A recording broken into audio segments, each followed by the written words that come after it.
ভুট্টা আবাদে প্রতি বছরই দেশের শীর্ষে থাকে সীমান্তবর্তী লালমনিরহাট জেলা। তবে এবছর ভালো ফলন হলেও ন্যায্য মূল্য না পাওয়ায় হতাশ কৃষকরা।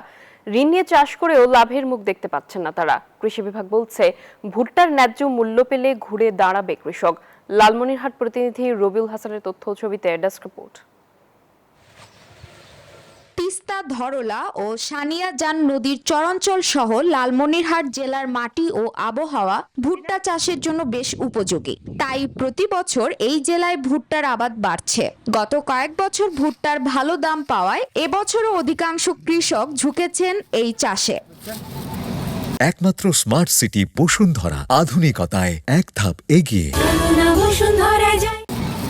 কিন্তু মৌসুমের শুরুতেই সার ও বীজ সংকটে বেশি দামে কিনে চাষাবাদ করায় এখন ভালো ফলন হলেও আশানুরূপ দাম মিলছে না। এতে বিপাকে কৃষকেরা।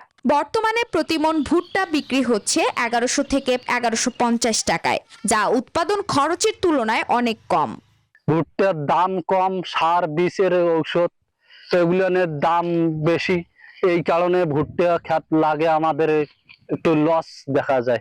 এবার ভুট্টা খুব সুবিধাজনক ভালো হয়েছে।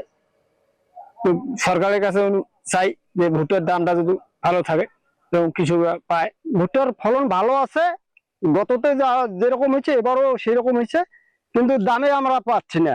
চলতি মৌসুমে কৃষকরা ভুট্টার ন্যায্য মূল্য পেলে লাভবান হবেন বলে জানান এই কর্মকর্তা। তিস্তার চরে যে ভুট্টা, এটার ফলন কিন্তু সন্তোষজনক, ভালো ফলন হয়েছে আমরা বলছি।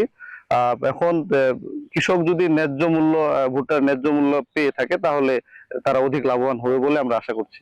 জেলায় 33,055 হেক্টর জমিতে ভুট্টার চাষ করা হয়েছে।